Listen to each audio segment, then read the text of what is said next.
여러분 자녀를 키우신 분들 가운데는 혹시 아이를 잃어버리고 찾은 그러한 기억이 있는지 모르겠습니다.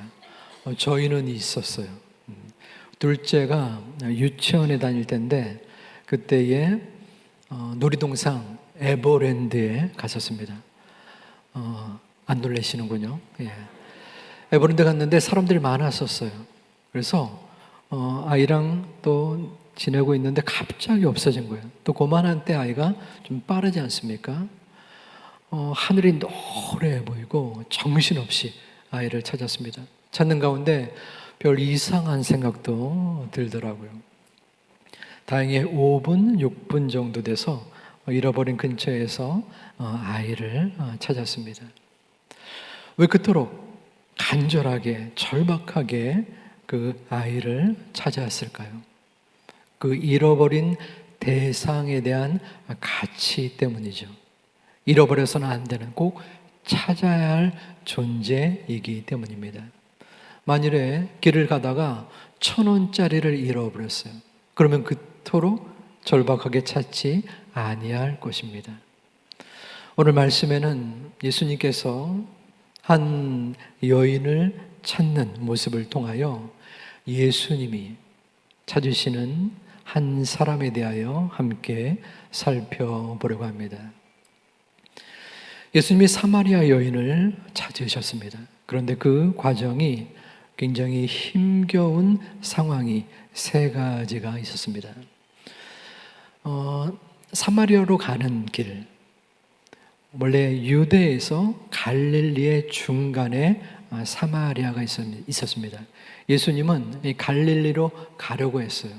그러면 당연히 빠른 길을 택해야 되는 것이 일반적인 경우입니다. 그런데 당시 유대인들은 이 사마리아 쪽으로 안 가고 베레아를 돌아서 갔습니다. 그 길이 6일 동안이나 더 많이 걸렸어요. 왜 이런 수고를 했을까요? 거기는 이유가 있었습니다. 이스라엘 백성의 가장 큰 자부심은 하나님이 우리 민족을 선택했다라는 것입니다. 그러므로 이 민족적 혈통, 순수성을 지탱하는 것이 그들의 가장 소중한 과업이 됩니다. 그런데 이 북이스라엘 왕국이 722년 BC 그때 아시리아에 함락을 당했어요. 그리고 아시리아 이방인들과 결혼을 했기 때문에 이 민족적 혈통, 순수성이 훼손이 되었습니다. 하지만 이 남유다는 586년 바벨론에 의해 함락됐지만은 그들의 단일 민족을 지켰거든요. 그러므로 이 유대인들은 북이스라엘 왕국 사마리아인들을 심하게 경멸한 것입니다. 너희가 어찌 선민 사상을 버리고 그 이방인들과 함께 결혼을 했는가라고 비난을 한 것이죠. 하지만 예수님은 그 유대인들이 경멸하는 사마리아 여인을 첫 번째로 찾은 특별한 상황이 되었습니다. 그러니까 예수님은 그 주변의 유대인들이 베레아로 돌아서 가는 길을 직접 사마리아를 통해서 간 것이에요. 본문 3절과 4절에서는 그 상황이 나옵니다. 유대를 떠나서 다시 갈릴리로 가실새 사마리아를 통과하여야 하겠는지라. 통과하겠노라. 나는 꼭 사마리아를 가겠다라는 강력한 의지를 표방하고 있습니다. 예수님은 민족적인 거부감을 넘어서 사마리아 여인을 찾아 나선 것입니다. 그녀에게 물을 좀 달라 했습니다. 하지만 그 여인은 물을 드리지 않고 9절에서 당황스럽게 이렇게 말합니다. 당신은 어떻게 유대인으로서 사마리아 여자인 나에게 물을 달라고 하십니까? 지금까지 유대인 남자가 사마리아 여자에게 이 여인에게 말을 건넨 적이 없었기 때문입니다. 사마리아 여인을 찾았던 두 번째 특별한 상황은 여성을 예수님이 찾으셨다는 거예요. 당시에 유대 사회에서는 남자가 집 밖에서나 혹은 공공장소에서 여성과 말을 건네는 것을 금하였습니다. 특히 랍비들은 아내를 포함해서 밖에서 여성과 이야기하는 것을 굉장히 불결하게 생각했습니다. 그런데 예수님은 이 시대적인 전통을 넘어서 여인을 찾고 계신 것입니다. 여인에게 물을 달라 하니 여인은 어찌 저에게 물을 달라고 하십니까? 라고 말하자 예수님은 말씀했습니다. 네가 내가 누구인지 아느냐? 내가 누구인지 알았더라면 나에게 물을 요청했을 것이다. 여인은 말합니다. 당신이 두레박도 없고 저 우물이 저렇게 깊은데 어찌 물을 얻을 수 있습니까? 예수님이 말씀하시기를 내가 주는 물을 마시는 자는 영원히 목마르지 아니할 것이다. 여인은 그 물을 달라고 합니다. 그때 예수님은 뜻밖의 말씀을 하십니다. 네 남편을 데려오라. 여인에게는 말 못할 슬픔이 있었습니다. 여인은 지금까지 5명의 남편을 가졌고 지금 있는 남자도 남편이 아닌 것입니다. 당시에 여성의 정절과 순교를 중요시 여겼던 시대적 상황으로 여인은 분명히 죄인으로 취급당했을 것이고 그 사회에서 왕따로 홀로 있었을 것입니다. 예수님은 세 번째 그 죄인을 찾아 여인에게 다가선 것입니다. 자신의 아픔과 슬픔을 꿰뚫는 예수님을 바라보고 여인은 예수님이 선지자임을 알게 됩니다. 예수님은 예배에 대하여 연이어 말합니다. 예배하는 자들은 영과 진리로 예배할 것이니라. 그 말씀을 듣고 여인은 예수님을 메시아로 고백하게 됩니다. 예수님과 여인과의 만남은 특별한 만남이었습니다. 예수님은 여인에게 향한 그 민족적인 차별, 또한 가부장적인 전통, 그리고 죄인을 대한 정죄를 넘어서서 여인에게 다가선 것입니다. 여인은 지금까지 살면서 한 번도 따스한 위로와 격려의 말을 듣지 못했을 수 있습니다. 아무도 그를 상대해 주지 않았을 것입니다. 하지만 예수님은 그에게 다가가셨습니다. 주님은 왜 그런 수고를 했을까요? 그 당시 예수님은 너무나 명성이 잦아서 돈 많은 사람, 명예가 높은 사람들이 예수님을 따랐을 텐데 말입니다. 하지만 예수님은 차별받고 또한 책망받고 힘없는 한 여인을 찾은 것입니다. 저는 지난 8월 인도네시아 단기 선교를 통하여 한 사람을 찾으시는 하나님의 사랑을 느낄 수 있었습니다.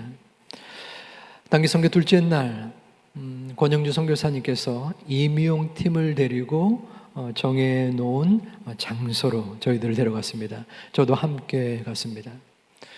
거기에는 한 20여 명의 무슬림, 아프간 난민들이 모여 있었습니다. 그리고 서로 머리를 깎아주는 마치 많은 남성들이 부글대는 이발소 같았습니다. 임용 기술을 배운다는 것은 그들이 제3국으로 갔을 때에 생계를 감당할 도구가 되기 때문에 그들에게 굉장히 중요한 교육이었습니다. 하지만 처음에 그 분위기가 굉장히 서먹하고 어색했습니다. 이방인들, 그들에게는 우리가 이방인들이잖아요. 새로운 사람들을 경계하는 낯빛이 역력했어요. 영어 통역을 준비했지만 그들도 영어를 제대로 하지 못했습니다.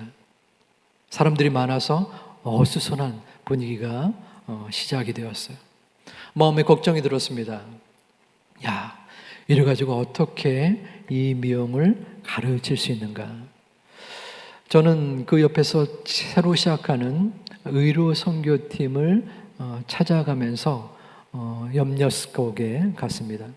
한 30분쯤 의료선교팀에 있다가 다시 그 임용팀에 합류를 했습니다.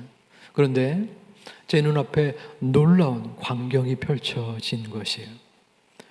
임용팀의 권사님 3명이 그 초보 무슬림 난민들에게 머리 파마를 하기 위하여 모델로 앉아 계셨던 것이에요. 뭐 그럴 수 있지 않는가라고 생각하지만 이것은 엄청난 것입니다. 한두 달 그 임용을 배운 분들이 아니에요. 임용을 배운 지 20-30분 된 분들입니다. 그런데 이론만 배우면 안 되잖아요. 도리어 실제가 더 중요한데. 하지만 생각보다 더 많은 사람들이 왔기 때문에 저희들이 준비한 인조 머리를 가지고는 힘들었습니다. 그래서 보다 못한 권사님들이 직접 이 미용, 파마 실습의 모델이 된 것이에요. 여성들입니다. 저도 둘째 날 우리 권사님들의 그러한 모습을 따라서 청년들, 집사님, 장로님들 또 같이 합류를 했는데 머리를 깎였어요. 그런데 순간 움찔하더라고요. 자, 생각해 보세요. 20여 명이 작은 방에 몰려 있는 거예요.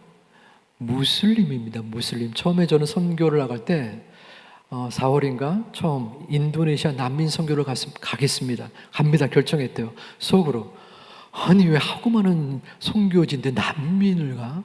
무슬림을 가? 그렇다고 제가 뭐라고 할 수는 없고 정해진 거니까 따랐는데 그 난민, 무슬림에 대한 편견과 선입견이 저에게 있었던 것이에요. 그런데 제가 둘째 날 머리를 맡겼는데 옆에서 남자들 득실득실 하는데 저는 둘째 날이지만 그분들은 첫째 날, 그분들을 만난 지 한 30-40분 됐을 때에 그곳에 투입이 된 것이에요. 자, 여러분 그 무슬림, 이슬람 문화권에 여러 가지 문화가 있지만 그 중에 대표적인 것 중에 하나가 히잡입니다. 히잡. 여성들이 이 머리를 천으로 이렇게 가리는 것이죠. 이것을 가리는 이유는 여성의 정결함을 갖게 하기 위함입니다.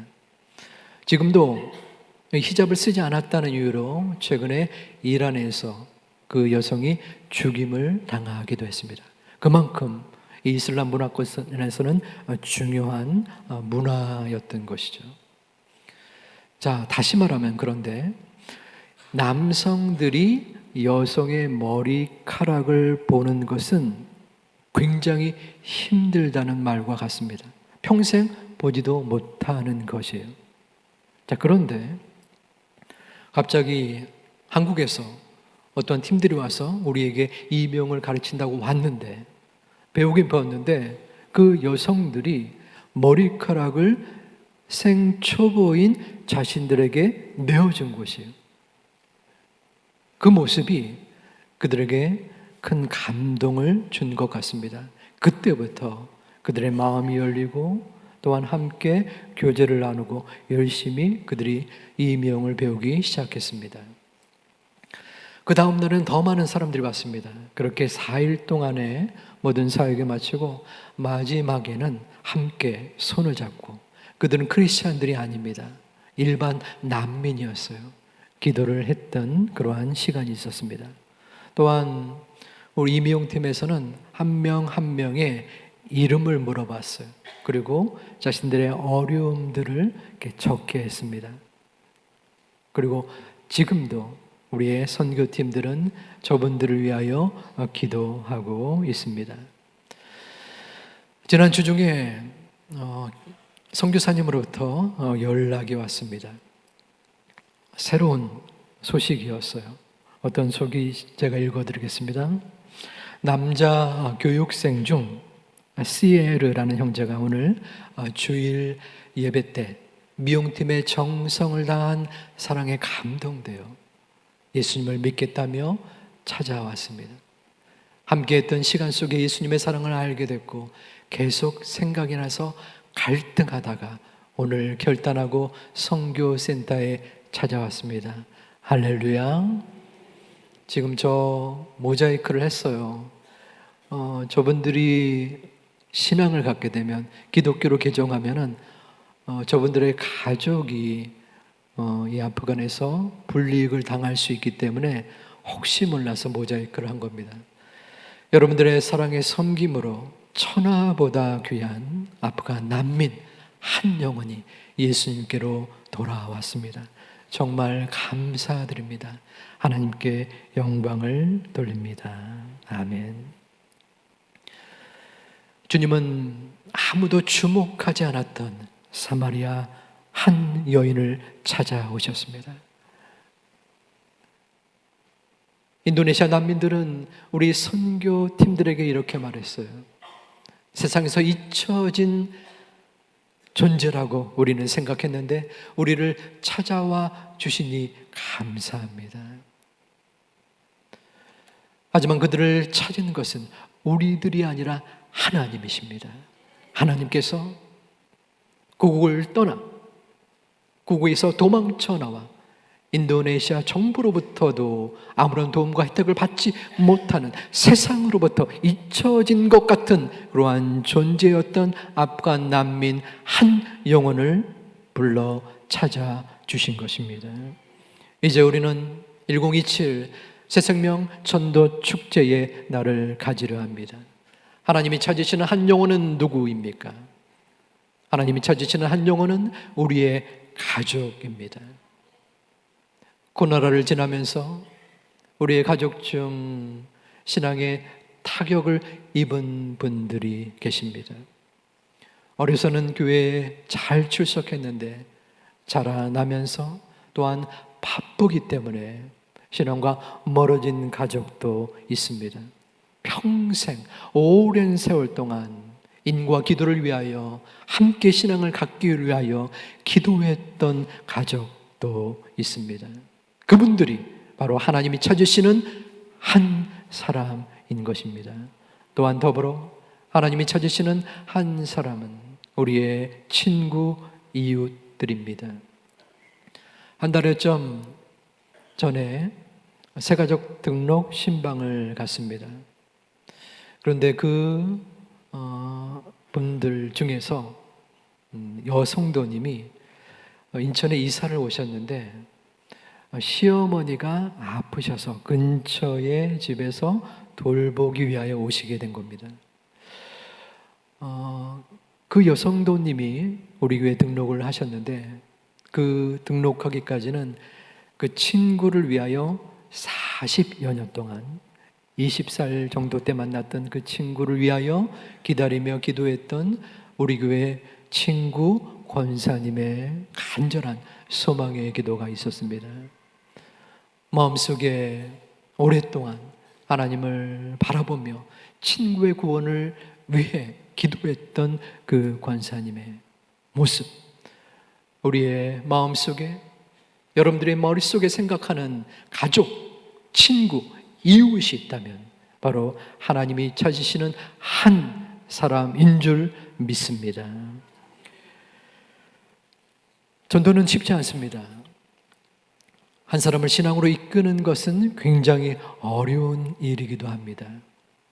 시간이 필요하고 노력이 필요하고 우리의 정성과 관계가 필요합니다. 인내와 끈기를 가지고 지혜롭게 처신해야 되기도 합니다. 하지만 제일 중요한 것은 하나님의 마음을 우리가 품는 것입니다. 어떤 마음입니까? 양 100마리 중에 한 마리를 잃어버려서 99마리를 내버려 두고 그 한 마리를 애타게 간절하게 찾는 목자의 마음입니다. 잃어버린 아들을 찾기 위하여 그 아들이 돌아오기를 바라며 동네 어귀에 날마다 기다리는 아버지의 마음입니다. 그 한 영혼을 위하여 독생자 아들 예수 그리스도를 이 땅에 내려오게 하셔서 죽임당하게 하신 하나님 아버지의 마음이십니다. 그 하나님의 마음을 우리의 중심에 품을 수 있는 여러분 되시기를 주님의 이름으로 축원합니다. 하나님이 찾으시는 한 사람, 그 사람은 우리의 가족, 친구, 이웃이기도 하지만 가장 찾으시는 한 사람은 다른 사람이 아니라 바로 우리들이라는 생각을 하게 됩니다. 저는 전도와 선교에 그렇게 강력하게 적극적인 사람이 되지 못합니다. 하나님께서는 저를 통하여 여러 은혜를 주셨습니다. 청년 때 몇 명을 전도하였고, 또한 저에게 주신 구원의 은혜를 감사하여 또 그 은혜를 다른 사람에게 전해야지 하는 막연한 의무감과 책임감이 있는 정도. 전도와 선교보다는 내가 목표한 그 길을 위하여 무던히도 애를 썼고, 또한 저에게 주어진 앞가름하기에 급급했던 사람이기도 합니다. 하지만 하나님은 저를 교회로 부르셨고 복음에 대하여 다시 알게 하여 주셨고 도전케 하셨다라는 것을 느끼게 됩니다. 복음이 우선이다. 예수가 우선이다. 예수 그리스도의 복음, 십자가가 아니고서는 너의 목회는 헛된 것이 된다. 또한 인도네시아 단기 선교를 통하여 복음의 소중한 증거를 경험케 하여 주셨습니다. 저와 우리 단기 선교팀 모두가 난민들의 아픔과 눈물을 보게 하셨고 그들에게 임한 하나님의 사랑을 느끼게 하여 주셨습니다. 하나님이 찾으시는 그 한 사람은 바로 우리들입니다. 하나님은 우리를 향하여 놀라운 계획을 가지고 계십니다. 하나님이 귀하게 창조하시고 사랑하신 그 하나님이 우리에게 말씀하십니다.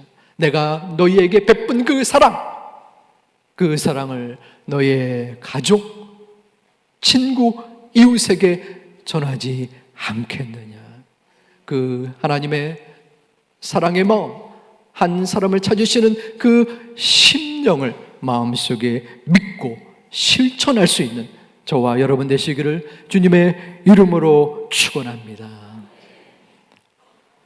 하나님은 우리 한 사람을 택하시고 찾으시고 우리를 통하여 영광 받으시기를 원하십니다. 우리의 마음, 우리의 손길을 통하여 한 영혼이 돌아오기를 소망하고 바라고 계십니다. 사마리아 여인이 예수님을 메시아로 고백하였습니다. 자신이 지니고 있는 물 항아리를 버려두고 마을로 가서 주님을 증거하였습니다. 그 여인이 교회에서 새생명 초청 축제의 행사를 가지고 마음속에 의무감과 책임감으로 전도한 것이 아닙니다. 마음속에 예수 그리스도의 복음이 박힌 것입니다.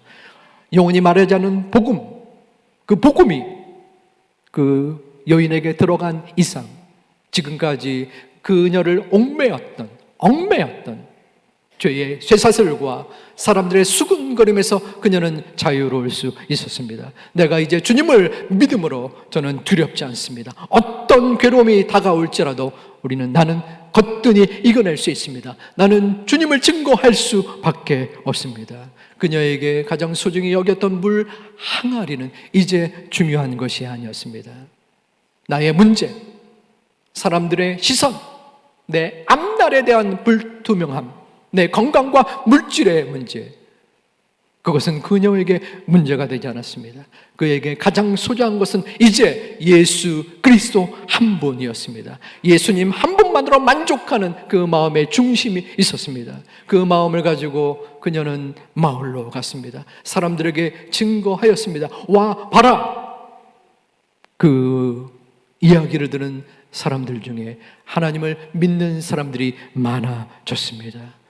한 사람을 택하고 한 사람을 찾음으로 그 복음의 기적이 벌어졌던 것처럼 여러분을 찾으시는 그 주님 때문에, 주님으로 인하여 우리의 삶 속에, 지금 우리의 공동체 속에 복음의 기적이 일어나기를 주님의 이름으로 축원합니다. 우리는 기도해야 합니다. 아버지 하나님, 교회에서 초청추챈가 전도 축제를 한대네요. 나 좀 조용히 살고 싶은데 뭘 그렇게 귀찮게 이야기를 하네요. 저도 솔직히 몇 년 전까지는 그랬습니다. 전 조용히 살고 싶은 사람이에요. 나만의 신앙을 추구했던 사람이에요. 그런데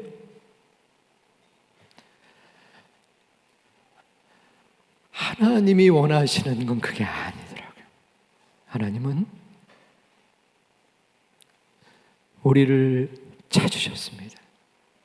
서고 문드러질 죄악으로 가야 될 수밖에 없는 우리를 하나님이 찾으셔서 우리를 신앙, 믿음으로 이끌어 주셨습니다. 그 마음을, 하나님이 찾으시는 그 마음을 우리의 중심에 품기를 주님의 이름으로 축원합니다. 한낱 행사가 되지 않기를 저는 소망합니다. 한낱 행사면 시간을 버리고 노력을 버리고 우리의 수고로 끝날 수밖에 없는 소비적인 것이 밖에 될 수 없습니다. 우리는 기도해야 합니다. 아버지 하나님, 제 신앙도 중요한데 저를 택하시고 저를 찾으신 그 하나님의 마음을 품을 수 있도록 인도하여 주시옵소서. 그 마음을 가지고 아버지 하나님, 내 주변에 한 사람을 찾으시는 가족, 이웃, 친구들을 다시 한번 새기고 다시 한번 찾아가고 다시 한번 그들의 아픔과 어려움과 문제를 위하여 기도하는 가운데 복음을 전할 수 있도록 인도하여 주시옵소서. 그 믿음의 사람, 기도의 사람, 말씀의 사람, 누구보다도 복음의 사람이 되시기를 주님의 이름으로 축원드립니다.